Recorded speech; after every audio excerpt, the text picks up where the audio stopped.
আসসালামু আলাইকুম এভরিওয়ান, সবাই কেমন আছেন? আশা করছি সবাই খুব ভালো আছেন। আজকে ফুলকপির একটা রেসিপি নিয়ে হাজির হয়েছি। আশা করছি আপনাদের কাছে ভালো লাগবে। তার জন্য ফুলকপি আগে কেটে নিয়েছি ছোট ছোট করে, আর ওইদিকে কিছু টমেটো কেটে নিয়েছি। আর এখন একটা প্যান বসিয়ে দিলাম। প্যানে পেঁয়াজ, কাঁচামরিচ, রসুন এই তিনটা দিয়ে ভালোভাবে আমি ভেজে নিচ্ছি। এটা তেলে ভালোভাবে ভেজে নিতে হবে আগে।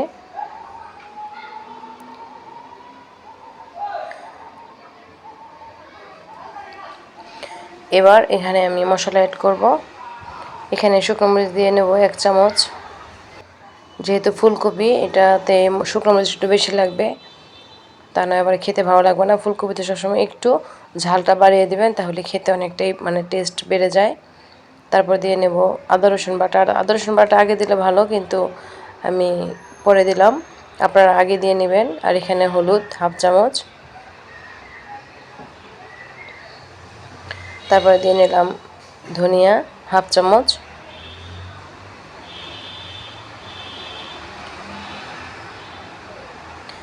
হাফ চামচের একটু বেশি দিলাম।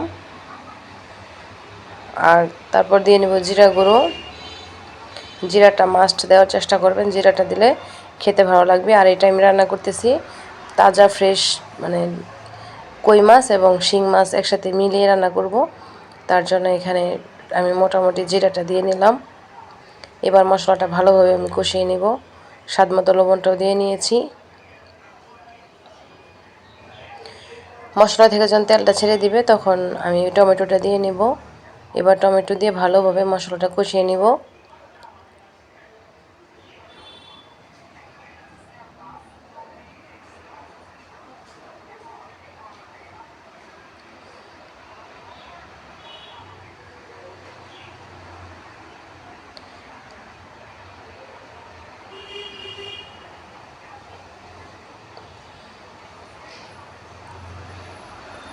আর মোটামুটি এখানে মাছটা দিয়ে নেব, কই মাছ এবং শিং মাছ। এটাও আমাদের পুকুরের ছিল, তাজা একদম ফ্রেশ মাছ ছিল। এখন সবগুলো মাছ দিয়ে আমি ভালোভাবে কষাবো। এখানে এখানে আমি আর ভাজার প্রয়োজন মনে করিনি, যেহেতু তাজা মাছ ছিল। এটা আমি মশলার সাথে নাড়াচাড়া দিয়ে শেষ করে ফেলবো রান্নাটা।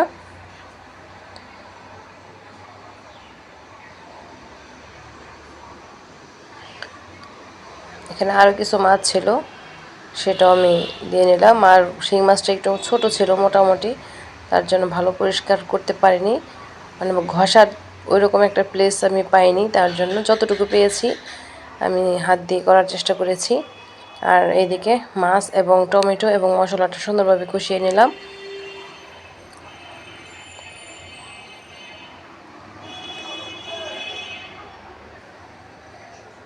এটা মোটামুটি কষানো হয়ে গেলে এখন আমি ফুলকপিগুলো দিয়ে নেব। এবার ফুলকপিটা খুব সুন্দরভাবে মশলার সাথে মাখিয়ে নেব।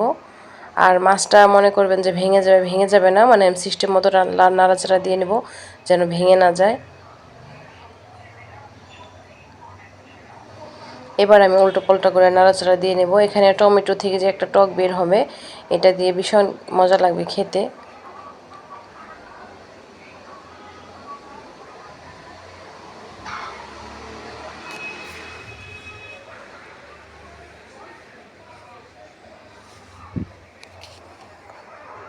এই তো, এবার আমি মোটামুটি নাড়াচাড়া দিয়ে কষিয়ে নিলাম।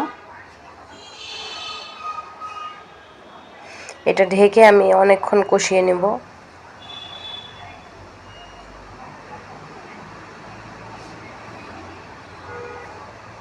এখানে আগেই পানি দিতে যাবে না, তাহলে আবার ফুলকপি খেতে ভালো লাগবে না।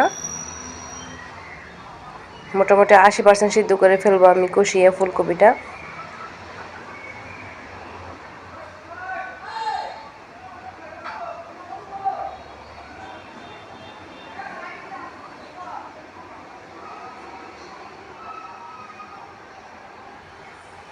এটা আমি আরও ঢেকে নাড়াচাড়া দিয়ে নেব।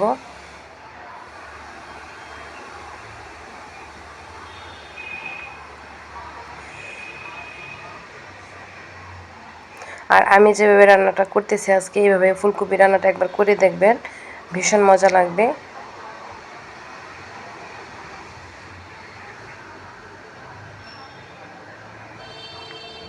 টমেটোর টকটা বের হয়ে তরকারিটা একদম মানে অথেন্টিক স্বাদের হয়ে যাবে। এবার আমি পানিটা দিয়ে নিচ্ছি।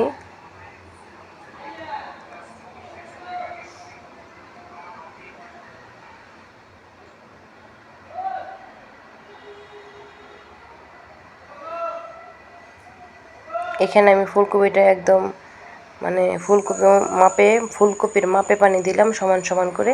এবার আমি ঢেকে রান্না করব এটা।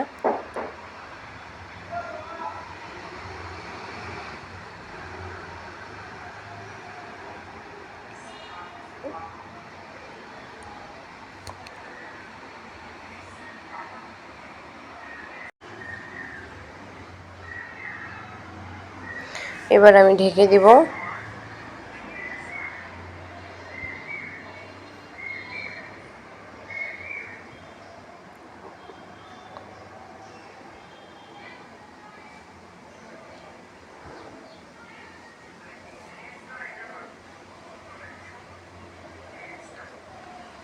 বলক চলে আসছে, এবার সিদ্ধ হওয়া পর্যন্ত অপেক্ষা করব।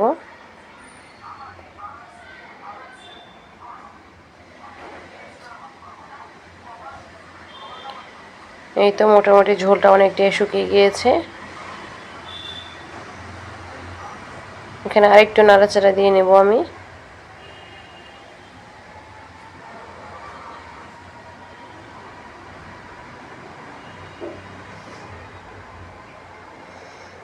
আশা করছি ফুলকপির রেসিপিটা আপনাদের কাছে অনেক ভালো লেগেছে। ভালো লাগলে লাইক কমেন্ট শেয়ার সাবস্ক্রাইব করবেন। পাশে থাকার বেল আইকন অন করে রাখবেন যেন সহজে রেসিপিগুলো আপনারা দেখতে পারেন। সহজ সহজ রেসিপিগুলো যেগুলো আমরা নিত্যদিন করে থাকি, ওই রেসিপিগুলো আপনাদের কাছে শেয়ার করি। আশা করছি আপনাদের কাছে অনেক অনেক ভালো লাগবে। সবার সুস্বাস্থ্য কামনা করে এখানে বিদায় নিচ্ছি। সবাই ভালো থাকবেন। আসসালামু আলাইকুম ওয়া রাহমাতুল্লাহি ওয়া বারাকাতুহু। আল্লাহ হাফিজ।